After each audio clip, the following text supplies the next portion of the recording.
Today is October 28th, 2020. Markets take a tumble as coronavirus cases continue to rise. Trump takes a lot of heat for an interview with 60 Minutes.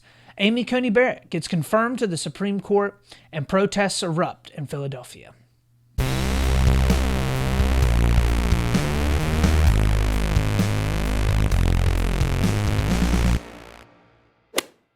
Welcome back, Split the Difference friends and family. We got another great show for you today. It's the best one we've done so far, and I know that you're going to love it. Thank you for joining in. If you are new to us, go ahead and throw out, we are a political podcast with the goal of looking at both sides of the aisle. We want to look at the left side of the aisle, we want to look at the right side of the aisle, and we want to be able to compromise when we can, understanding that there's good things on both sides, and trying to figure out where that truth lies, which I think oftentimes lies in the middle. We have a great show today because there are plenty of things happening. The left is upset about some stuff. The right is upset about some stuff. The left and the right are both happy about things as well. And we're going to dive into all of the juiciest stories. So without further ado, let's hop on into our story number one. So first story of the day. The stock market was tepid, to say the least, starting out this week. That is an SAT word. You can feel free to use it anytime you want. October markets before an election notoriously are all over the place. They're up and down. They're going to be very, very volatile. But we had the biggest dip in the markets for the first time in a long time on Monday. And it's mainly because right now investors are feeling a ton of uncertainty. You have elections here coming up next Tuesday. And people are kind of freaking out. They don't know which way is up and which way is down. Investors are looking at a lot of different markets. And needless to say that things are not going great in some areas, even though Donald Trump is going to tell you everything's fantastic. So first thing, I'm going to basically run through about 4 reasons here as to why, from my observations, why the market is in a lot of ways kind of going up and down. So the first thing is plainly obvious. People don't know who's going to be president after next Tuesday. Or I guess who's going to win the presidency after next Tuesday. So this one is plainly obvious, right? But it is incredibly important. One of the biggest reasons why Octobers are incredibly volatile in the stock market especially is because people know and rightfully recognize that the president is going to affect a lot of how the markets move with tax policy and economic policy, with infrastructure plans, or with foreign policy. The president has a lot of influence on how the economy does. It's not nearly as much influence as maybe some people think, but a lot of presidents get take full responsibility when an economy is doing well, even though they kind of honestly don't deserve it. But oftentimes want to back out and say, I can't control absolutely everything if the markets are going bad. But president does affect a lot of policy change that, of course, affects the different markets that are out there. So Trump and Biden have incredibly different views on how the economy should be run. Biden has come out and said that he wants to raise taxes in multiple different areas, whether it's a corporate tax rate, whether it's taxing people that make over $400,000 a year. Obviously, when taxes rise and the federal government's revenue increases, it somewhat shrinks the economy, right? You can be a total Keynesian economist and agree and admit to the fact that when governments raise taxes, economies normally shrink, right? Trump, on the other hand, has come out and said that he wants to make taxes even more favorable for corporations, wants to make taxes more favorable for the middle class by lowering them, by trying to cut down on the federal budget. This obviously is going to expand the economy in some areas, but there's arguments, obviously as to why that may or may not be good as well, depending on the industry that you're in. It isn't necessarily that simple either. So many investors believe that if Biden were to get elected, there would also be an incredible stimulus that would get passed. If Biden gets elected and the Democrats maintain the House and the Democrats actually end up flipping the Senate as well, a lot of people are expecting for a gigantic stimulus package to be passed through. Well, that would be very good news for the economy because people are going to get a lot of money in their pockets. So second reason why the markets, I think, are pretty tepid. One, that eviction and rent moratoriums are up in January. So once the national and local bans on evictions are up, there are going to be a lot of people that are on the hook for months and months of rent and are more than likely going to be evicted. So some estimates have said that around 13 million people could be held accountable for about $5,400 a person come January. That's a lot of money on a lot of people, all right? 13 million people is a good sizable portion of the working economy. So this obviously would cause a very large problem, and a lot of people are predicting that this could cause a serious housing crisis, maybe not to the severity that happened in '08, but a serious problem within the housing markets nonetheless. The third reason is that coronavirus continues to go up. So in the United States, new cases are continuing to rise and don't show any signs of slowing down anytime soon. This is not good for economic markets because there are a lot of states, there are a lot of countries, there are a lot of municipalities that will continue to be either shut down completely or only operating at 50% capacity. On top of all of the new cases rising, the Trump administration has also come out within the past week or so, which I talked about on my podcast on Monday, but the Trump administration has basically come out and kind of given their plan going forward with the coronavirus, which is somewhat along the lines of, we're not going to stop it. It's pretty much rolling through the entire country. There's no way you're going to be able to stop it because way too many people have it. We're going to basically throw all of our eggs in the vaccine and medication and treatment basket, right? That doesn't excite investors because it just means that coronavirus is going to continue to go up. States, counties, municipalities more than likely are going to continue to operate at a very, very low capacity. So that's not a good thing for markets. The fourth thing that I've observed also is that interest rates are still at an extremely low level, but the Federal Reserve is still saying that they're going to pump money into the economy if they need to. So Jerome Powell, earlier this year, he's the chairman of the Federal Reserve, came out and was like, oh no, the economy is going to be doing real bad. We're going to slash the Fed funds rate, interest rates all the way down, and we're going to basically just pump the economy full of cash, right? So this could have some serious problems that lead to inflation here over the next couple years. Generally, having low interest rates is going to be very, very good for big businesses, and it'll help to bolster and spur the economy on. Normally, if you are in a situation of prolonged, very, very low interest rates, then you eventually get to the place where and at the same time, the Federal Reserve is pumping the economy full of cash, full of money. You probably heard a lot of stuff about, Jerome Powell and the Federal Reserve keep just printing money, right? You can't just print money. Well, what they're doing is they're basically just raising more and more debt. They're basically going out to other countries. They're doing it in a wide variety of different ways. But they're pumping the economy full of cash, okay? What that does is it devalues the American currency, which could cause inflation over the next coming years. And it really, in a lot of ways, makes the United States debt less valuable and less appealing to foreign countries. So that's kind of shaking markets up a lot. Investors are very, very weary about this. And all of this is making a very difficult scenario for a lot of different markets heading into the end of the year. I would not be surprised at all to see the stock market, which Trump is so very fond of, start to wobble pretty badly here over the next month or so, especially if Trump does not get elected.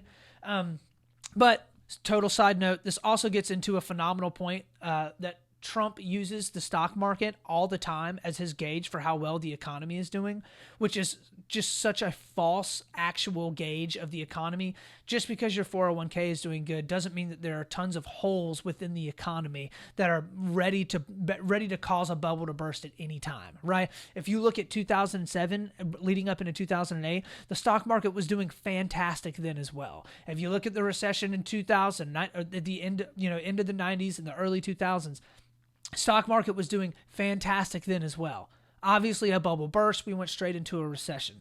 Just because the S&P 500 is going up does not mean that the economy is all just happy-go-lucky. Everything is fine. That's just a classic Trump trope right there. Trump trope. Say that 5 times fast. So all that to be said, markets are definitely going up and down. They're a little bit shaky right now, and they probably will be going into the end of the year. That's quick, easy, fast update on story number 1. Let's go ahead and head on into our story number 2. So, second story of the day. Trump had an interview with 60 Minutes' Leslie Stahl. I honestly don't know why he continues to accept these interviews. He just keeps doing it, knowing that they're not going to go well, knowing that he's going to go under fire, knowing that the media is going to attack him, but he still continues to take these interviews. I don't know why. I mean, he knows that as soon as he sat down in that chair, Leslie Stahl was going to just start swinging punches at him. And she said in the very beginning, "Are you ready for some tough questions?" That was literally the first thing that she said, which, nothing wrong with that. You should be willing to ask the candidate that's running for the president of the United States. You should be able to ask him tough questions, right? But we'll get into a little bit about how everything was handled, which in my very humble opinion was pretty stereotypical of how the media treats Trump pretty regularly. But this kind of was a great example of how Trump does in one-on-one interviews, which is not great. Okay? Anytime that you see Trump up in front of a large crowd, especially he's at a MAGA rally, right? Make America Great Again rally. When he's there and he's got his MAGA hat on and he's, getting the crowds pumped up. I've said this over and over again. I will continue to say it. I think Trump is one of the best stand-up comedians in the country. The man knows how to work his audience. He knows how to work his base extremely well.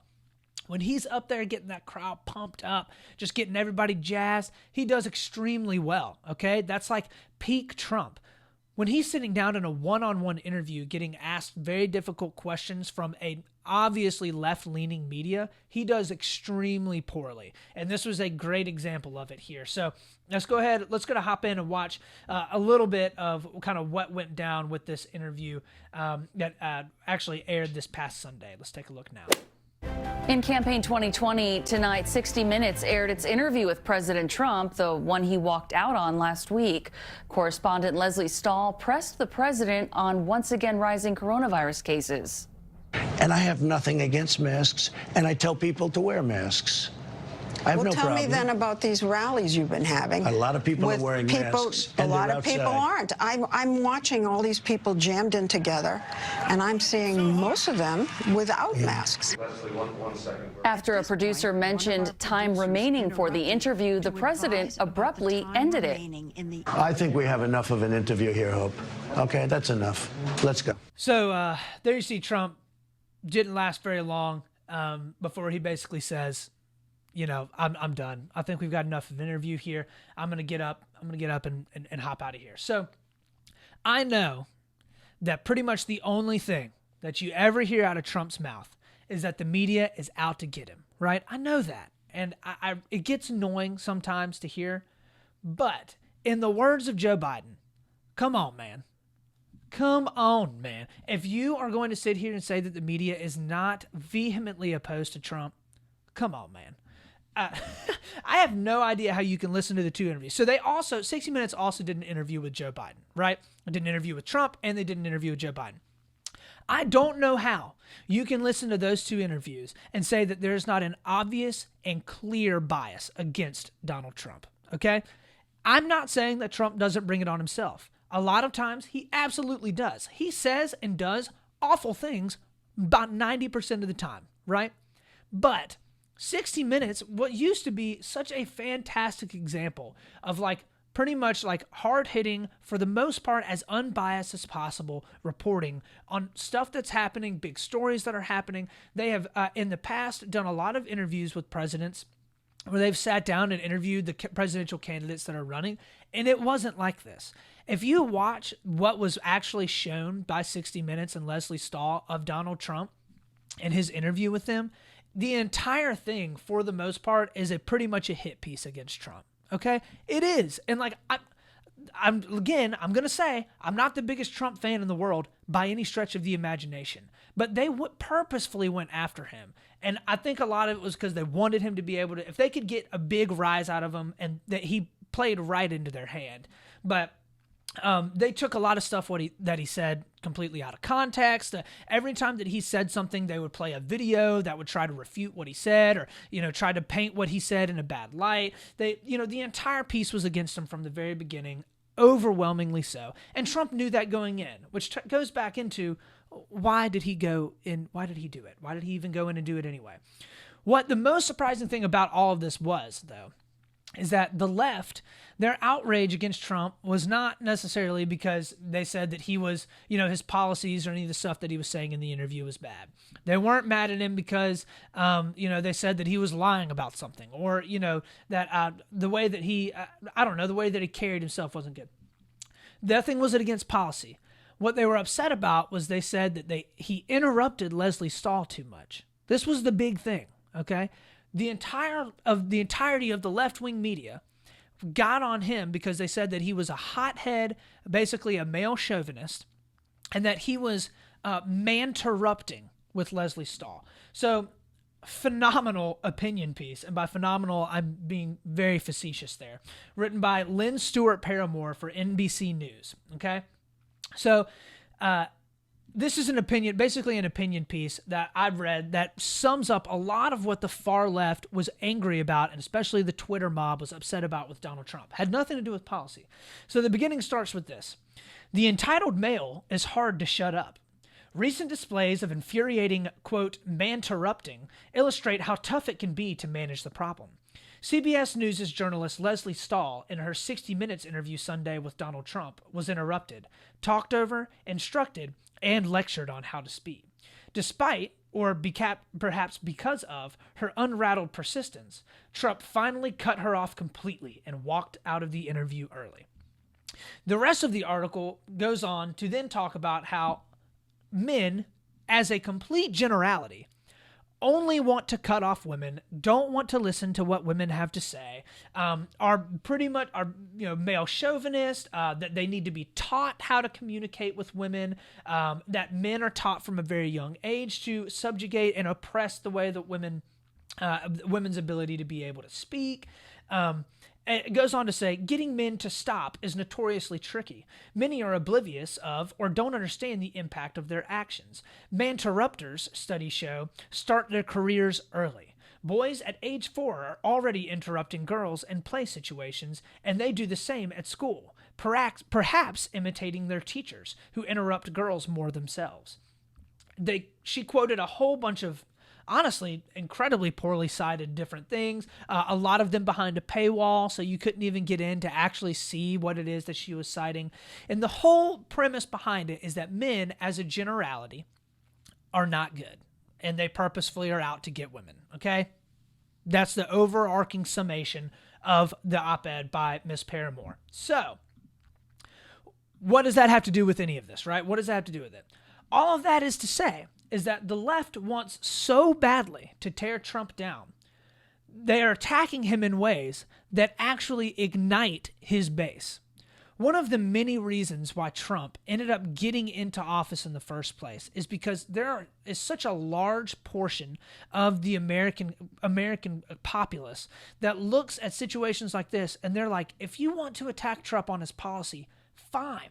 If you want to attack Trump because he's not wearing a mask and he's not doing, not handling the coronavirus the way that he should. If you want to attack Trump because you don't like his foreign policy or you don't like the way that he's handling the economy, that's fine. There's nothing wrong with that. We can talk, we can debate that type of stuff all day long, and you could probably have legitimate points. But when you go out and you say that Donald Trump is purposefully being a male chauvinist and just attacking a woman simply because he's a woman, and then use that to generalize the entirety of the male populace, that infuriates a lot of people. So I think, and maybe this is a controversial opinion, I don't know, but what it looks like is that every time that you see the left push into trying to attack and to push a lot of this more, I guess the common term is like political correctness or whatever you want to call it. When you see that start to be pushed harder, you normally see a huge kickback against that from the American people. I think that Trump is a phenomenal example of that. It's not just because everybody that's on the right side of the aisle is a racist, misogynist, homophobe, horrible person, right? That's not true. But what is true is that a lot of people on the right were incredibly infuriated by being generalized and lumped in with all of those people that do and think terrible things. This is not all to say that Trump is not a misogynist, and this is not all to say that Trump does not do and say terrible stuff. He does. It's apparently obvious. But I think that the Democrats, or maybe not the Democrats, the left-wing media as a whole, attacking Trump for this instead of sticking on and attacking him for policy is actually going to end up boding worse for the Democrats going into the election. I think that the Brett Kavanaugh hearings are another fantastic example of this, of the left and the media really, really pushing hard to attack somebody and then use that to generalize the entirety of the male populace or to generalize a whole bunch of people. It doesn't end up doing well for them. Interestingly enough, though, like what Joe Biden, I think, has done a very good job of is not attacking Trump in this way very often. Of course, Joe Biden comes out and he says the same things that a lot on the left say, that Trump lies a lot, or that Trump, pays hush money to people that he had sex with, or that Donald Trump is not a good person. A lot of that Joe Biden has absolutely come out and said. But Joe Biden doesn't just focus on that. That's not the only argument he has against Trump. What Joe Biden has been focusing on heavily is Trump's policy. And I think that it's done a good job so far, and it's showing up so far in the polls. So maybe this is out there. Maybe this is far-reaching. I don't think it is. But I think that the media, in some ways, when they attack Trump in this way and they have opinion pieces that generalize men as all being terrible, quote, man-terrupters, that it pushes a lot of people towards Trump. It doesn't push people towards Biden. It pushes people towards Trump. Like, Trump is the explanation for, like, how, or basically he is the reaction to all of that happening in 2015 and 2016. A lot of the reason why Donald Trump got elected is because the left came out and basically were like, Hillary Clinton's famous deplorables. All of these people that are voting for Trump or that act like whoever, if you're a Republican, you're a deplorable, right? So very interesting to see that that's kind of where the media started to move towards that. Okay, they started to immediately, instead of attacking Trump for his policy, and they've got plenty of ammo to do that, they're attacking him for a whole bunch of different things that, more or less kind of take the focus off of some of the other faux pas that Trump has made in policy, which I think would help them more. So it'll be interesting to see how this obviously ends up playing out over the next week or so and how this plays out in the senatorial and House races. But I am under the impression that over the past 4 years, every time the media and the left starts to attack Trump for stuff that doesn't have to do with his policy, oftentimes it kind of ends up burning them a little bit on the back end. But with all that, that's the end of our story number 2. Let's go ahead and move on into our story number 3. So, third story. Amy Coney Barrett was confirmed. We'll kind of glaze over this a little bit quickly because we've talked about this so much over the past couple of weeks. But in a historic vote, Barrett was confirmed to the Supreme Court on Monday night, effectively shifting the court to a 6-3 conservative majority. She will start looking over cases here soon, over the next couple of weeks, likely. And I'll say it was pretty incredible to watch Clarence Thomas, Justice, swear her in. It was I think a nice ceremony the ceremony went well, and her vote, for the most part, obviously it was completely along party lines. But it was an interesting ceremony afterwards that took place at the White House, and nobody, I think, was super surprised by all this happening. But let's go ahead and hop in and take a quick look at her confirmation ceremony. From judge to Justice Barrett. I, Amy Coney Barrett. Exactly 1 month after being nominated by President Trump, Amy Coney Barrett now joins the nation's highest court, concluding one of the quickest and most controversial Supreme Court confirmations in modern American history. I love the Constitution and the democratic republic that it establishes, and I will devote myself to preserving it. The ceremonial swearing in Monday night at the White House, with Justice Clarence Thomas doing the honors. So help me God. So help me God. Right, so there's Amy Coney Barrett getting sworn in by Clarence Thomas. You heard him say it in the clip, but this was without a doubt one of the most controversial Supreme Court nominations. Maybe not picks of all time, but definitely the confirmation process was incredibly controversial. Definitely on up there with Brett Kavanaugh as well. It's yet to see how all this will play out in the elections, but if there's, I think this kind of ties in a little bit more towards, this definitely makes Trump look great to his supporters, does not make him look great to people that don't support him. One of the biggest things that Trump promised in 2015 and 2016 is that he would work on and he would do his best to be able to come out and nominate a bunch of conservative judges. he has done that. He's actually kept that promise to his base, to the people that elected him. He's nominated well over 200 judges, which will shape the courts for many, many years to come.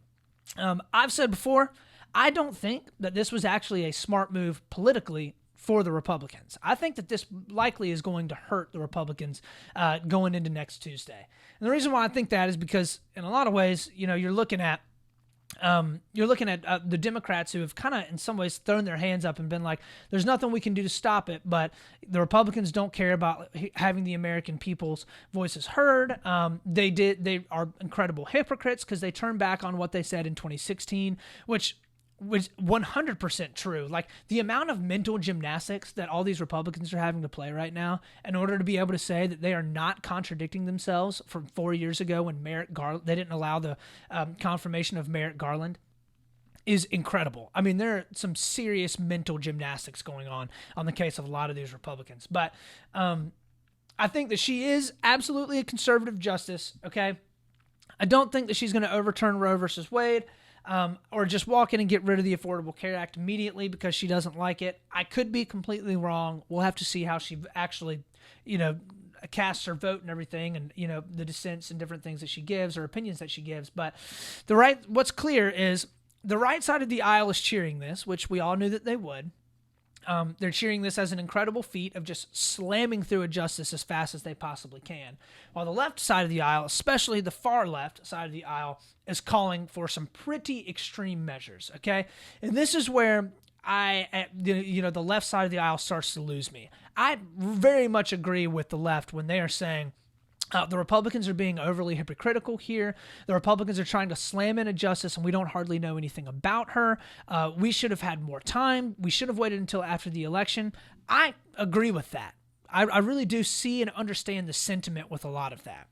What I don't think is good and what I don't agree with is the idea and the sentiment behind court packing or creating new federal district courts, coming out and basically changing the landscape of the judicial system because the Democrats, lost this fight. They lost this battle.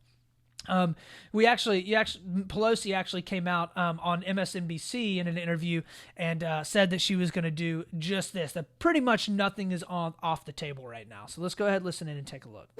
As the Speaker of the House, are you open to efforts to do that in the future? Well, I think that Joe Biden has given us a good path. He's going to have something that people can understand why this is important. And I like something that Brian said about not just the Supreme Court, but the other courts. It was in 1879. In 1876, there were 9 justices on the court.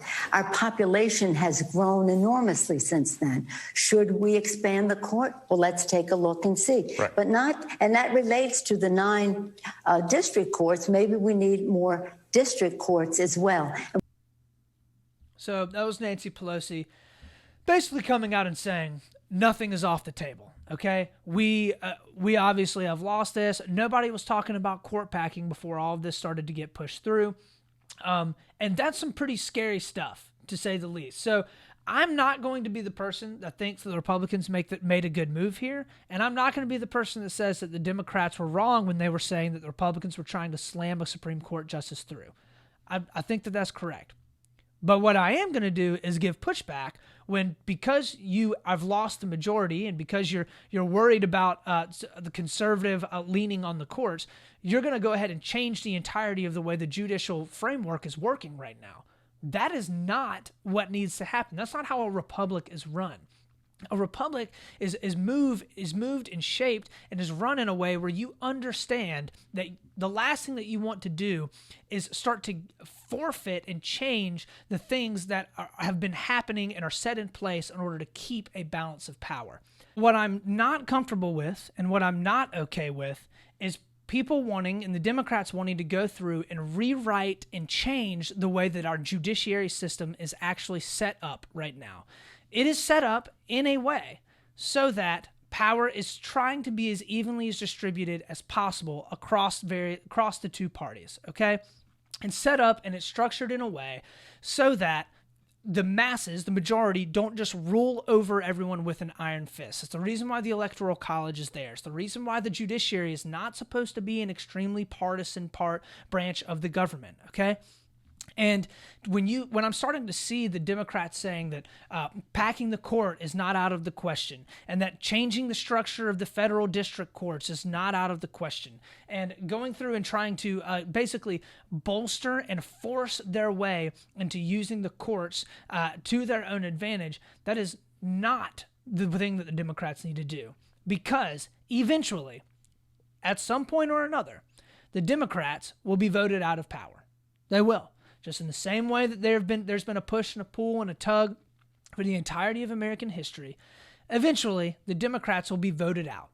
And when that happens, there will be Republicans that step up and they use all of the power that the Democrats consolidated to be able to squash the Democrats right back again, which causes this equally unbalanced, greater and greater and greater tug for power at the federal level that is going to tear the country apart. It's going to tear the judiciary apart and tear the legislative and the executive branches apart. When you start to see the checks and balances that were put in place for a reason broken up, that is not a good sign. That is the last thing that the Democrats need to do. So will they actually go through with it on all of it? I don't know. But when you're seeing Nancy Pelosi, who in a lot of ways is one of the biggest leaders within the Democratic Party, coming out and talking about wanting to be able to keeping their eyes open for wanting to pack the Supreme Court and being willing to be able to change judiciaries, that's not a good sign to me. I agree with and I see the sentiment that the left is coming from, where they're looking at it and they're saying the situation that's happening with Amy Coney Barrett was incredibly hypocritical. But you can't look at it and say, all right, well, we're going to rewrite everything right now in order to be able to try and force our way into power within the judiciary, because that could lead to a lot of problems later on down the road. So with all that being said, let's go ahead and move on into our story number 4. So story 4, which is actually the last story of the day. I normally do 3 stories, and I was planning on doing 3 stories today, but this story came up earlier this week, and I felt like it was something that I needed and wanted to talk about at least briefly before I ended up sending this podcast out. So the 4th story is around the protests that have absolutely erupted in Philadelphia over the past couple days. So a black man was shot in Philadelphia by police on Monday, and a fresh wave of protests have absolutely gripped, especially West Philadelphia. So Walter Wallace Jr., he was a 27-year-old black man. He was shot and killed in West Philly by police. Cops basically pulled up to the scene. Wallace was standing there with a knife. He was obviously enraged and upset. There's some pretty gruesome and graphic video, which if you have not watched, I don't necessarily even know that it'd be worth watching. If you really desire to or you want to watch it, discretion advised. But Wallace was carrying a knife. In the video, you can clearly see police officers are walking around yelling at him to stop. His mom was begging him to stop, walking up to him and grabbing him, trying to pull him away. All of it ended with him being shot a lot of times in the middle of the street with a whole bunch of people watching, and he died. So you can hear his mom screaming in the video. It is an absolutely gruesome video to be able to watch. A couple of things are obvious here. The man was obviously armed, which you can see in the video online. You can also clearly see that the man was shot with the intention and with the purpose to kill him. As soon as one shot rang out, the rest of them rang out very shortly thereafter. Apparently, according to his father, he had mental health issues and was on medication. Maybe he was off of his medication that day. But the police in the video can be seen asking the guy to stop. Either way, it's awful, right? It's terrible that this happens. At least once every couple weeks, we have a video or something happening where a black man is shot and killed by police. So the whole city pretty much erupted in protest, okay? 91 people were arrested as of Tuesday afternoon. And just on Monday night alone, 30 cops were injured, with one cop actually having to go to the hospital with multiple broken bones. She wasn't in great condition after being purposefully run over by a pickup truck. Okay? So, what I'm not going to do on it right now is sit here and act like I'm some type of forensic specialist or some type of criminal justice expert and break down the video from top to bottom because I'm not educated in that area, and I personally don't think that I'm qualified enough to be able to give you a top to bottom analysis of what exactly happened. What happened is absolutely heartbreaking, and it's not the first, and unfortunately it won't be the last.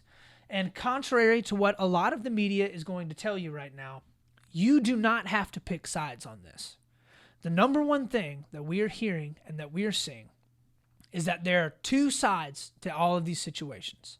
That you have to look at a situation and you have to decide whether or not you're going to support black people or whether or not you're going to support cops. That is a false dichotomy, and that's not true. What we can do in situations like this is you can, on one hand, right, you can be heartbroken that a black man with mental health issues was shot and killed in Philadelphia on Monday, and desire earnestly for police reform, acknowledging that there's a terrible problem with violence against black men and women in this country, and want to see a systemic change. On one hand, you can see that. While on the opposite hand, at the same time, you are longing for our police officers to be supported, funded properly, and benefit from reform that will equip our officers with better training, better equipment, better understanding of de-escalation practices, and post-traumatic counseling. Wading into difficult situations and being willing to be the reasonable voice amidst the chaos is worth it. It is always worth it. And all of us have the opportunity to do that by refusing to be divided over this. We all agree that we want to see less violence, whether it's at the hand of a cop or whether it's at the hand of riots and protests. We can have an honest conversation about this without assuming that all cops are racist and without acting like there's no problem at all. We can do that, and we should do that. There is not this false dichotomy that you are either a racist cop supporter who doesn't believe that there's anything wrong with racism or anything wrong at all, or you have to be a Black Lives Matter banner-toting, all-out, I hate all police, all cops should die, defund the police, everyone that's white is racist. Those are two far extremes, and we don't have to be on those extremes. We can come in the middle and say, we understand that there's problems, and we want to be able to fix the problems together. We want to have actual conversations. Obviously, we can condemn violence for the cops. We can also condemn violence at protests and riots. The last thing that we want to see is cops being killed, and the last thing that we want to see is unarmed black men, or, even armed black men being killed. We don't want to see any of that, okay? We have to get out of the mindset that there's this false dichotomy of you have to pick one side or the other, and if you don't, then you're missing the point. Everything is wrong. Okay, we can find the truth that lies in the middle, right there. So, with all of that being said, I'm sorry to end the last story on a pretty tough note, difficult note. I felt like that was something that was incredibly important that needed to be said. So, with all of that, let's go ahead into our last segment of the show, which is something that made me smile. So, at the risk of being really, really lame right now, what made me smile over the past couple of days is a book. I'm a big reader. I know you can call me a dweeb all you want, but I love a good book. I love to read United States history, probably even more nerdy.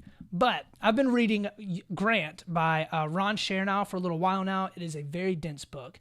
If you have never read anything by Ron Chernow, you totally need to do it because he's a phenomenal historian. But it prompted me to say, you know what I think would be fun is to make a list of all of the good books that I like to read and put them on my website. So that's something that I'm going to work on. I'm going to work on putting together a list of all of the books that I've loved and enjoyed over the past couple years, things that have inspired me, things that I thought were interesting, things that I thought were really cool or fun to read, and I'm going to put them on my website for you, the listeners, to go and read, take a look at anytime that you want. Hopefully that will be rolling out soon, and you guys can hop on over there and take a look. So, with all that being said, that is our show. I know it was a little bit of a longer show today. Thank you for sticking in there with me. It's a Split the Difference podcast. Check me out on all of the different places. I'm on Facebook at Split the Difference. I'm on Instagram at Split the Difference Podcast with 1 T. Check out my website, splitthedifference.com with only 1 T. Check me out on there. Give me a like. Give me a subscribe. Rate me with a high review. Those things help and make a huge difference for me. Hit me up. Let me know what you think. Give me feedback if you'd like to. I'd love to hear what all of you guys think. And with that being said, that's the show. Thank you for stopping in. This is always going to remember, we're going to stay level-headed, right? We're going to be reasonable, and we're going to do our best to split the difference. This is Austin Taylor.